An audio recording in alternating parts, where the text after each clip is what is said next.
Today, in churches, what we hear, so many preachers have compromised their messages. They compromise their message because they want to attract crowds to the church. Sin is no longer called sin. When they see sin, they paint it. They garnish it so that the people in the church will not live. Peradventure, one of the highest tithe payers in the church, you don't want to offend him. Because you offend him, he leaves the church. Hunger will kill the pastor. Maybe that is the person that is taking care of the pastor. So because of this, a lot of pastors compromise their messages. There is no more ancient landmark in the churches. When you come to church, you see anything goes. When the choir sing, anything goes. When the pastor minister, anything goes. God said no.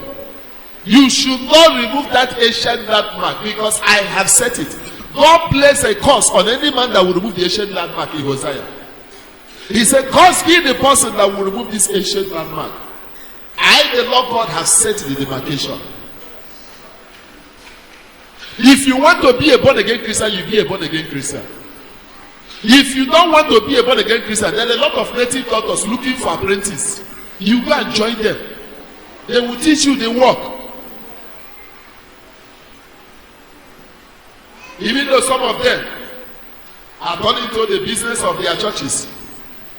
Because many people are no longer coming to native doctor shrine. So they decide to baptize it into a church. They will give you a hall that looks clean, but behind the curtain, there's a lot of concussion going on. At a point, when the church was becoming worldly and the world was becoming churchy, at the time as a pastor, I got confused and I asked God a question. I said, Daddy, you said if the days are not shortened, even the elect shall be deceived. Please save my soul. How do I do in this compromising world? And the Holy Ghost said to me, they do, I said, sir. He said, when you read the synoptic gospels, Matthew, Mark, Luke, and John, from the beginning of the chapter to the end of the chapters, whatever you did not see Jesus Christ do, please don't do it. As you know, you will save. Because Jesus is the author and finisher of this faith. He started the write-up of this Christian lifestyle. And he ended it. So whatever you did not see him do, do not do it. It was then it became clear who the fake pastors are. It doesn't take you anything. When you go to a prayer house, a native doctor who have baptized his ministry and call it church, and you go there for prayer and they say bring 10,000 for jump and pass oil. The first question you should ask yourself, where did Jesus Christ sold oil? He didn't sell oil. Apostle will not sell oil. You go to a church, and then when you tell them your problem, they say you are going to buy a packet of condom, and you are going to leak 20 pieces of condom by 12 midnight, and then get the leaves, take it outside and burn it. Use coconut water. Wash your head, wash your leg. Then come back and sleep in the shrine, in the name of church, for 3 days. All your problems will be over. I checked my synoptic gospel. Where did Jesus Christ, who and who slept in his shrine, if he has any? And it was not there. It is very easy to know them. You go to a church, and you ask them that they should come and pray for your compound. And they say to you, for we to come to your compound to pray, you need to mobilize us with 50,000 naira for family deliverance. And that seed must be sold on this altar.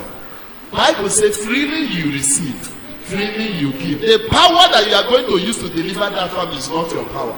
If it is your power, then it's not from God. The Lord began to open my eyes. The Lord said to me, Ledu, I have said the ancient landmark. Whatever you didn't see Jesus Christ do, God do it. In Revelation, when he was giving revelation to John, their beloved, he said to him, "Cause is any man that will add to this lifestyle that I have brought. If he add anything, his years will be. If he add anything to it, if you add anything to this, your years, your blessings will be removed. But if you remove anything from what I have put, he will also remove of you." What he was saying that you should not add or subtract from the gospel, because there is a demarcation. How many pastors today are adding and subtracting? You want to see a pastor, and when you get to the secretary, they say you need to register with 5,000 naira. Most of us here have gone to such places. You need to register your presence with 2,000, with 5,000 before you can see man of God. How many people register before they see Jesus? If you don't have time as a pastor to see the bread, tell them you don't have time. If you are tired, tell them you are tired. You will continue tomorrow. If the blessings that God is blessing you with is not enough, your overtime, that money you are stealing from members will not still be enough to solve your problems. Self-contentment is a great game. The Lord said to me, this is how you identify them. Besides, prayer is a division of labor. Our own as ministers is to pray. God's own is to answer. You can't force God to answer prayers. So whether you register with 5,000 or 10,000, if the man of God pray for you and God says he's not going to answer, God will not answer. Are you going to force him?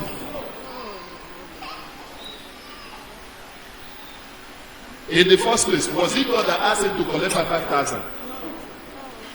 That is even what you should ask yourself. When you get there and see the man of God, say, Daddy, please, I have something I want to ask. I am confused as a Bible study student. This 5,000, was it the Holy Ghost that asked you to be collecting 5,000? He will throw you out of his office.